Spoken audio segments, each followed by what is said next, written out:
Christophe Morel, chef économiste chez Groupama Asset Management.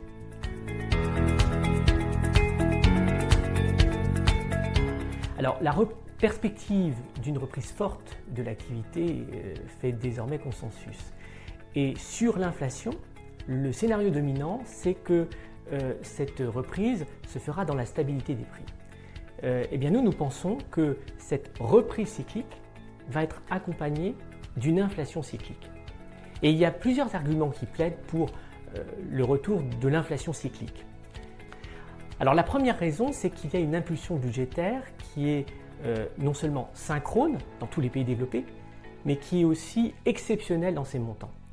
Et cette impulsion budgétaire doit provoquer un choc de demande positif qui doit se traduire à un moment donné par une hausse des prix. D'ailleurs, on le perçoit d'ores et déjà dans le cours des matières premières, avec une hausse de toutes les matières premières, qu'il s'agisse des matières premières industrielles, énergie ou agricoles. La deuxième raison, c'est que les stocks des entreprises aujourd'hui sont extrêmement bas. Il y a un retard de l'offre par rapport à la demande. Et donc, dans ce type d'environnement, il est beaucoup plus probable que les entreprises répercutent la hausse du prix des matières premières, justement, sur les prix à la sortie. Enfin, la troisième raison, c'est que la nouvelle architecture de la politique économique va être durablement reflationniste. Le soutien budgétaire va se poursuivre, le quoi qu'il en coûte va continuer, à l'image du plan d'infrastructure annoncé aux États-Unis ou encore de la perspective d'un autre plan européen. Donc on a un accompagnement encore durable des politiques budgétaires, notamment pour limiter les risques politiques et sociaux.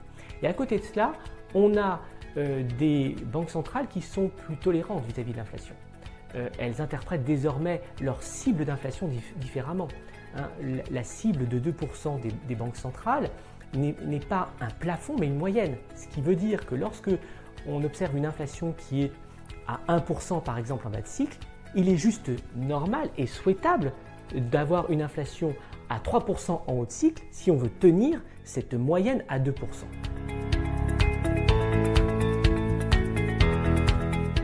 Alors à ces facteurs conjoncturels qu'on vient d'énoncer s'ajoutent des facteurs structurels ou facteurs de long terme. Alors c'est des facteurs avec lesquels on va vivre toute la prochaine décennie, mais qui sont d'ores et déjà perceptibles. Et là aussi, j'en citerai trois. Le premier, c'est le vieillissement démographique.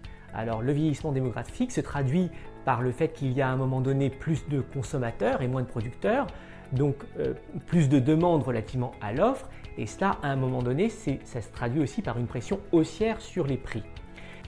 La deuxième tendance de long terme, c'est la transition environnementale. Et pour organiser cette transition environnementale, ça va passer à un moment donné par une hausse du prix des énergies polluantes, des énergies fossiles, éventuellement par une hausse de la fiscalité pour forcer la substitution de ces énergies polluantes vers les énergies alternatives. Et donc, il y a un moment donné, eh bien, ça va circuler et se traduire là aussi par une diffusion dans les prix. Enfin, la troisième grande tendance, c'est l'indépendance stratégique. On le voit, tous les pays veulent retrouver de l'indépendance stratégique dans leur production. Donc, il y a une chaîne de valeur qui est moins globale, plus régionale. Quand je dis plus régionale, c'est à l'échelle des continents. Un continent Amérique, un continent Europe et un continent Asie. Et donc cette relocalisation régionale va à un moment là aussi se traduire par des hausses de prix.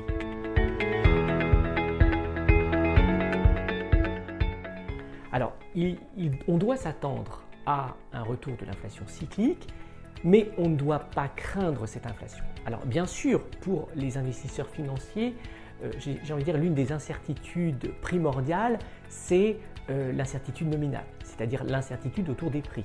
Parce qu'évidemment, dans ces cas-là, il y a une incertitude sur ce qu'est la valeur réelle d'un actif financier. Donc, dans un environnement dans lequel on va se poser des questions sur l'environnement d'inflation, il est tout à fait normal d'observer de la reconstitution de volatilité. Et c'est ce qu'on observe d'ailleurs sur les marchés, on le voit clairement, avec des amplitudes beaucoup plus larges à l'intérieur d'une journée de bourse par exemple. Mais au-delà de cette reconstitution de volatilité, l'inflation n'est pas perçue négativement par les marchés actions. En fait, on voit qu'il y a deux environnements de prix que les marchés actions n'aiment pas, c'est celui de la déflation ou celui de la forte inflation. J'entends la forte inflation, une inflation qui est supérieure à 6%.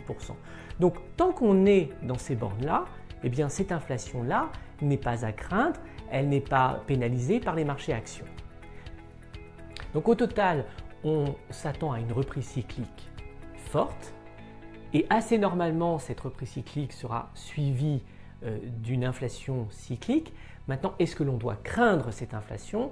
Eh bien notre réponse c'est non. Il ne faut pas oublier qu'il n'y a pas très longtemps, les banquiers centraux, les marchés financiers craignaient la déflation.